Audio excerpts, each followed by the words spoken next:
Bonjour à tous. Nous poursuivons notre série sur le thème l'Apocalypse simplifié. Et le thème du jour, portrait de Jésus dans le livre de l'Apocalypse. Dans son livre, We Got Fired and It's the Best Thing That Ever Happened to Us, nous avons été renvoyés et ce fut la meilleure chose qui aurait pu nous arriver. Harvey Mackay raconte l'expérience des personnes qui ont été renvoyées et qui sont devenues célèbres par la suite. Elvis Presley fut renvoyé d'un studio de musique en 1954. On lui déclara qu'il n'était bon à rien et qu'il devrait plutôt conduire des camions. Pensez-vous, dites cela aujourd'hui à ces milliers de fans qui continuent à l'écouter. Walt Disney fut renvoyé d'un journal parce qu'il manquait d'idées.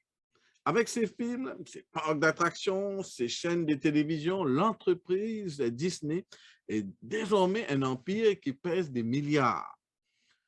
Une équipe cycliste française renvoya Lance Armstrong lorsqu'il commença à lutter contre un cancer des testicules en 1997.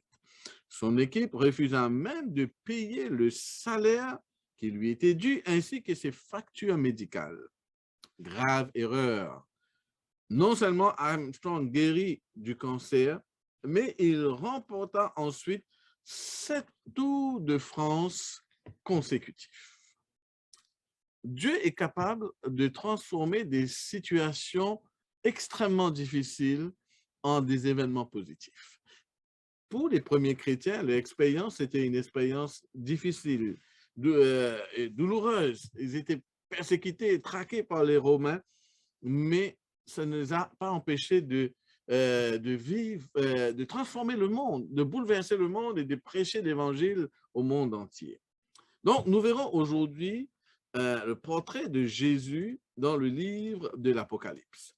Comme nous l'avons vu la fois dernière, Apocalypse chapitre 1er, verset 1er, Apocalypse, c'est une révélation de Jésus-Christ. Et là, nous allons voir cette révélation de Jésus-Christ qui est une révélation riche en promesses et pleine d'espoir pour nous tous. Donc, nous allons commencer en lisant avec, au tout début, Apocalypse 1er, à partir du verset 4. Voilà ce que nous lisons. Jean, aux 7 églises qui sont en Asie, que la grâce et la paix vous soient données de la part de celui qui est, qui était et qui vient, et de la part des 7 esprits qui sont devant son trône, et de la part de Jésus-Christ, le témoin fidèle, le premier-né des morts, le prince des rois de la terre, à celui qui nous aime, qui nous a délivrés de nos péchés par son sang et qui a fait de nous un royaume, des sacrificateurs pour Dieu, son Père. À lui soit la gloire et la puissance au siècle des siècles. Amen. Et le verset 8, je suis l'alpha et l'oméga, dit le Seigneur Dieu, celui qui est, qui était et qui vient, le Tout-Puissant. Au début du livre de l'Apocalypse, nous retrouvons les 3 personnes de la divinité. Dieu le Père, Dieu le Fils et Dieu le Saint-Esprit. Nous savons que le mot Trinité en tant que tel n'existe pas dans la Bible, mais le concept d'avoir un Dieu en 3 personnes, Dieu le Père, Dieu le Fils et Dieu le Saint-Esprit est bien réel. Et c'est ce que nous trouvons dans ce texte. Il est question du Père qui est présenté ici comme celui qui est, qui était et qui vient. Nous avons vu aussi qu'il nous parle du Saint-Esprit. Il parle des 7 esprits. En fait, on a vu la fois dernière que le chiffre 7 fait référence à la plénitude, signifie la plénitude ou la totalité. Donc ici, on parle de l'Esprit de Dieu, le Saint-Esprit dans sa plénitude. Et bien sûr, nous voyons aussi la personne de Jésus-Christ. Ce qui est important de noter, c'est qu'à ce stade, c'est que Dieu le Père, Dieu le Fils et Dieu le Saint-Esprit, ils sont engagés activement dans le salut de l'humanité. Pour nous, concrètement, cela signifie que tout le ciel est en œuvre pour le salut de chacun d'entre nous. Autre chose intéressante à noter, c'est que dans le texte que nous avons lu, nous voyons là les grandes lignes du plan du salut. Les grandes lignes du plan du salut.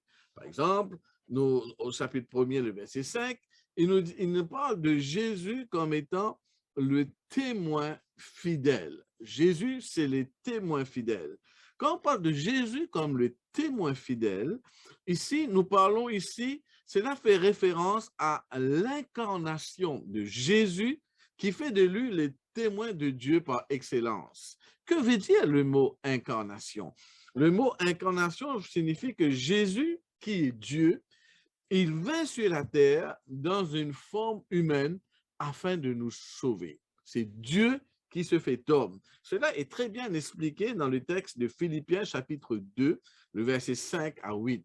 Nous lisons « Ayez en vous les sentiments qui étaient en Jésus-Christ, lequel, existant en forme de Dieu, n'a point regardé comme une proie arrachée d'être égal avec Dieu, mais s'est dépouillé lui-même en prenant une forme de serviteur et en devenant semblable aux hommes. Et ayant paru comme un simple homme, il s'est humilié lui-même, se rendant obéissant jusqu'à la mort, même jusqu'à la mort de la croix. » Donc, c'est ici l'idée de l'incarnation. Jésus qui est l'égal de Dieu, qui se dépouille de sa divinité, qui vient comme un homme, un simple homme. Donc, quand on parle de Jésus, les témoins fidèles, cela aussi nous fait penser à Jésus qui rend témoignage à la vérité. Et c'est Jésus lui-même qui le dit dans Jean chapitre 18, le verset 37. Donc, il est écrit, Pilate lui dit, « Tu es donc roi ?» Jésus répondit, « Tu le dis, je suis roi. Je suis né et je suis venu dans ce monde pour rendre témoignage à la vérité. Quiconque est de la vérité, écoute ma voix. » Donc, Jésus, c'est le témoin fidèle parce qu'il rend témoignage à la vérité. Plus encore, Jésus, c'est la révélation ultime du Père. La meilleure révélation du Père que nous pourrions avoir, c'est en la personne de Jésus. Jésus, il représente, il reflète le caractère parfait, le caractère d'amour du Père céleste. Nous lisons dans Jean chapitre 14, à partir du verset 8.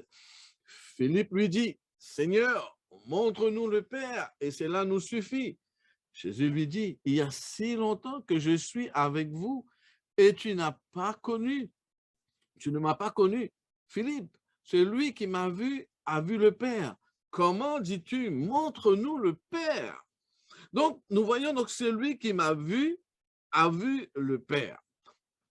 Autre chose qui est intéressant de noter quand nous parlons de Jésus comme le témoin fidèle, c'est que tu sais que le mot témoin, ici, et le mot qui est traduit par témoin, vient d'un mot grec, martus, le mot grec martus, et ce mot grec, martus, peut être traduit comme témoin ou martyr. En d'autres mots, le premier martyr fut Jésus lui-même en mourant sur la croix. Donc, rappelle-toi, on avait dit qu'à l'époque où Jean écrivit le livre de l'Apocalypse, alors qu'il était lui-même exilé sur l'île de Patmos, c'était une période de grande persécution. Les chrétiens étaient persécutés pour leur foi et il y en avait beaucoup qui même mouraient en martyrs. Et là, c'était une parole tellement encourageante de savoir que Jésus lui-même fut le premier martyr.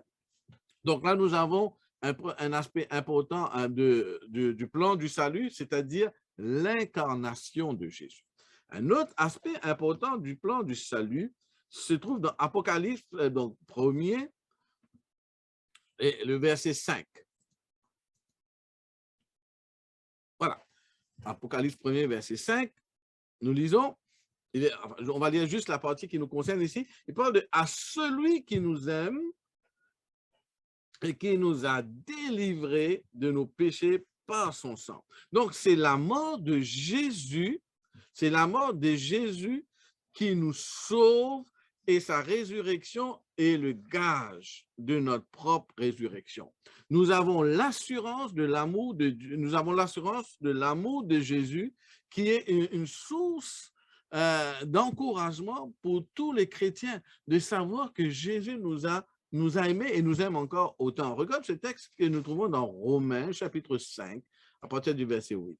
Il dit ceci: « Or, l'espérance ne trompe point, parce que l'amour de Dieu est répandu dans nos cœurs par le Saint-Esprit qui nous a été donné.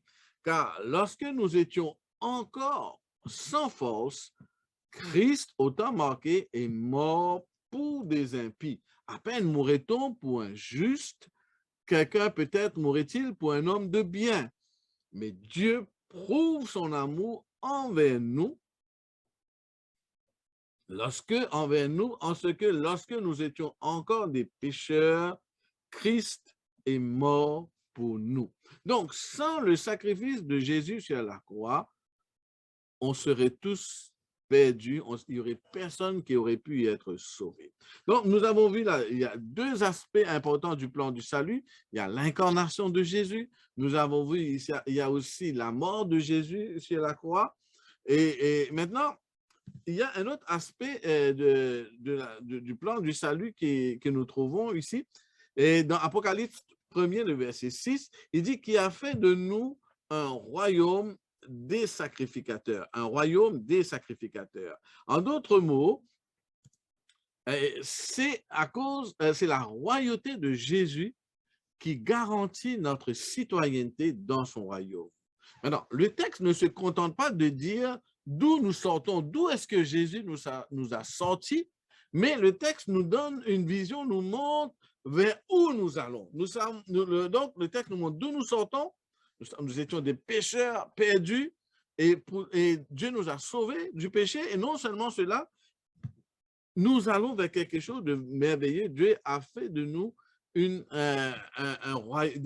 race royale, un royaume de sacrificateurs. Ce texte nous montre que nous sommes des personnes de valeur aux yeux de Dieu. Regarde avec moi ce texte de 1 Pierre chapitre 2, le verset 9. Voilà. Il dit, 1 Pierre 2, verset 9, « Vous, au contraire, vous êtes une race élue, un sacerdoce royal, une nation sainte, un peuple acquis, afin que vous annonciez les vertus de celui qui vous a appelé des ténèbres à son admirable lumière. » Donc, ce que nous voyons, c'est qu'en Jésus, nous sommes devenus membres de la famille royale céleste. Dieu fait de nous des princes et des princesses. N'est-ce pas magnifique? Alors, Jésus va aller plus loin. Il va même parler que bientôt, nous allons même être assis avec lui sur des trônes. Allons voir ce texte ensemble qui se trouve dans Apocalypse 3, verset 21.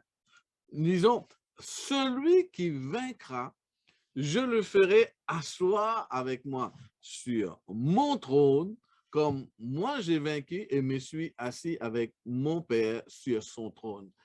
Nous aussi, nous aurons place sur des trônes dans le ciel avec Jésus. C'est ce que dit ce texte. Maintenant, nous avons aussi d'autres descriptions intéressantes de Jésus. Regarde, dans le chapitre 1er, toujours le verset 5, il parle de Jésus comme étant le premier-né des morts. Donc, Jésus, il est dit dans le texte, il est le premier-né des morts. Maintenant, qu'est-ce que cela veut dire? Nous ne parlons pas ici de chronologie, c'est-à-dire, chronologiquement, Jésus n'est pas la première personne qui a ressuscité. Dans les évangiles, la Bible nous parle de la résurrection de Lazare. Tu te rappelles de l'histoire de Lazare que Jésus a ressuscité. Nous trouvons ça dans Jean chapitre 11. Jésus a aussi ressuscité le fils de la veuve qu'il a rencontré sur le chemin de Naïn, dans Luc, le chapitre 7, versets 11 à 15. Nous avons aussi la résurrection de la fille de Jairus, que tu peux lire dans Luc, le chapitre 8, le verset 40 à 56. Donc, tout cela nous montre qu'il y a d'autres personnes, à part Jésus, qui ont ressuscité avant Jésus. Chronologiquement, Jésus n'est pas la première personne à ressusciter. D'ailleurs, même, il y en a d'autres. Tu vois, il y a des résurrections aussi qu'on voit dans l'Ancien Testament. Donc, nous ne parlons pas ici de chronologie, mais nous parlons ici de l'importance, d'ordre d'importance. Pour illustrer cela, pense à un chef d'État. L'épouse d'un chef d'État, on dit de cette personne, on dit d'elle, qu'on dit c'est la première dame, l'épouse d'un chef d'État.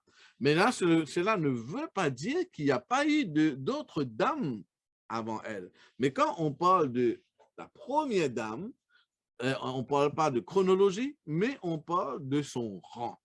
De son rang. D'accord? Donc, Jésus n'est pas la première personne à ressusciter, mais sa résurrection est de première importance. Il est celui qui garantit sa résurrection et c'est ce qui garantit notre propre résurrection. Parce que si Jésus n'était pas ressuscité, il n'y aurait plus d'espoir pour nous. C'est ce que dit l'apôtre Paul dans 1 Corinthiens, le chapitre 15, que nous verrons tout de suite. Alors, dans 1 Corinthiens 15, à partir du verset 17, je lis, « Et si Christ n'est pas ressuscité, votre foi est vaine.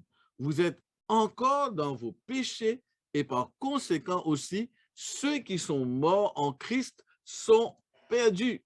Et si c'est dans cette vie seulement que nous espérons en Christ, nous sommes les plus malheureux de tous les hommes.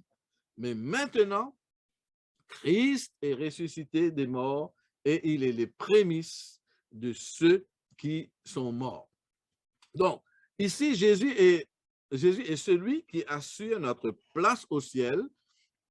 Jésus nous sauve, non seulement, il assure notre place au ciel, non seulement par rapport à sa mort sur la croix, mais il assure notre place au ciel, mais aussi par rapport à sa résurrection.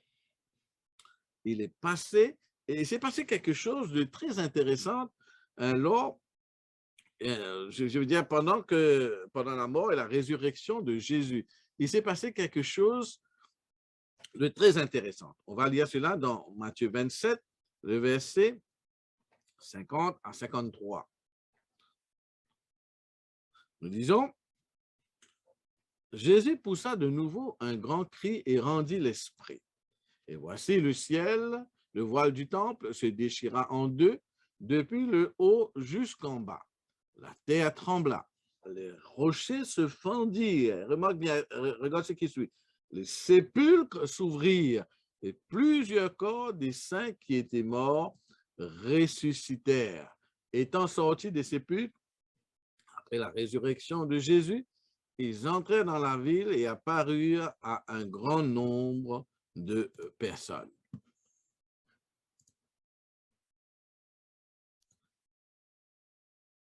C'était donc les premiers fruits de l'œuvre que Jésus est venu accomplir ici sur la terre pour chacun de nous. Jésus, c'est notre champion et c'est lui qui a rendu tout ça possible par sa mort et sa résurrection.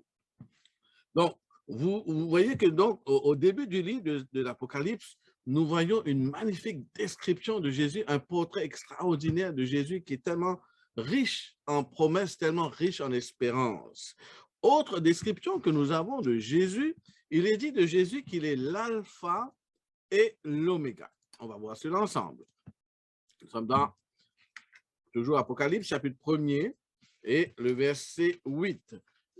Dans Apocalypse 1er, verset 8, je lis le verset, il est dit « Je suis l'alpha et l'oméga, dit le Seigneur Dieu, celui qui était, celui qui est, qui était et qui vient, le Tout-Puissant. » Donc, il est dit ici, donc Jésus dit « Je suis l'alpha et l'oméga. » L'alpha et l'oméga, ce sont les premières et les dernières lettres de l'alphabet grec.